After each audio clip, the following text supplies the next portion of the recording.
yang bukan. Kemudian yang terakhir apa? Najis. Yang nomor 3 apa? Najis berat.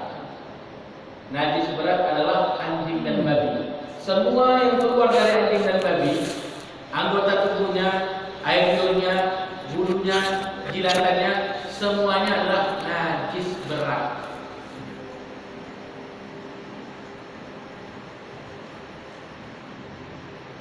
Dalam hadis, apabila ada wadahmu yang terjilat dengan anjing, maka sucikanlah dengan air sebanyak 7 kali, salah satunya dengan air tanah. Yang pertama kita masalah fikih. Jadi cucinya harus 7 kali dan salah satunya dengan air tanah. 7. Boleh yang nomor pertama, boleh yang nomor kedua, tanahnya. Enggak mesti nomor pertama, yang terakhir enggak mesti. Nomor berapa pun boleh. Pokoknya salah satunya dengan air tanah. 7 kali salah satunya dengan air dicampur dengan tanah. Kalau air itu sudah campur dengan tanah, ngapain campur tanah lagi? Contohnya seperti air sungai yang lagi naik. Air sungai kita lagi naik kan keruh. Itu udah campur tanah, nggak perlu campur tanah lagi. Air sumur yang kuning, nggak perlu campur tanah lagi. Air sumur kita kadang-kadang kuning ya. Udah campur tanah, tidak perlu dicampur tanah lagi, dan siram aja lah. 7 kali udah cukup. Air sungai kuning. Maka cara mensucikannya ada 2 cara. Yang pertama memang dengan 7 kali air, dan salah satunya dengan air yang dicampur dengan tanah.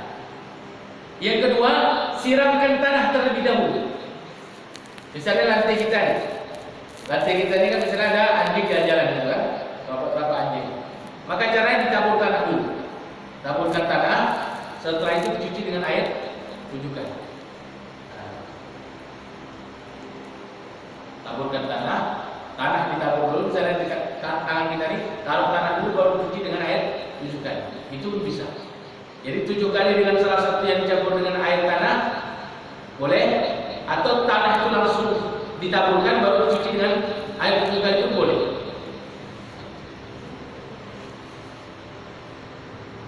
Dan secara ilmu kedokteran, ternyata dalam jilatan anjing itu ada virus, dan virus atau kuman tersebut tidak bisa hilang kecuali dengan air tanah.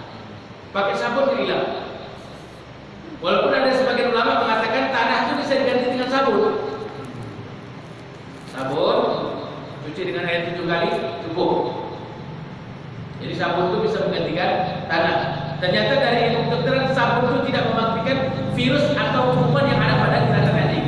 Yang mati cuma dengan air tanah. Jadi ada virus itu memang matinya dengan air tanah. Wallahu a'lam bishawab. Makanya orang yang melihara anjing di rumahnya, ya, setiap hari pahalanya berkurang 2 kira. 2 kira ini sebesar gunung Uhud. 2 gunung Uhud hilang. Amalnya seperti bukit kecil yang hilang 2 gunung. Amal kita itu bukit yang hilang 2 gunung. Kenapa bisa dihilangkan pahalanya kalau melihara anjing di rumah? Anjing itu juga jilat sajadah, jilat baju orang, jilat orangnya, jilat kursi. Satu rumah kita itu lagi semua. Macam mana kita mau ibadah di rumah itu? Kita sholat nggak sah dan sebagainya. Kita baca Quran jadi tempat yang najis, tempat yang kotor, maka pahala jadi berkurang bukan malah bertambah. Melihara anjing. Melihara anjing yang 2 yang diperbolehkan. Yang pertama untuk memelihara binatang ternak, kebun. Taruh anjing di kebun, kasih makan di kebun, itu jalan kebun boleh. Kalau kita punya ternak banyak, seperti orang Arab kan punya kambing 1000, maka yang memelihara anjing untuk firasah, untuk menjaga kambing. Kalau kita ayam pun nggak pelihara, tapi punya anjing di rumah. Hati-hati. Jangan anjing itu ditaruh dalam rumah, diikat di luar dan diikat. Karena kalau dilepaskan yang pertama, dia akan masuk ke rumah kita. Yang kedua, menggurau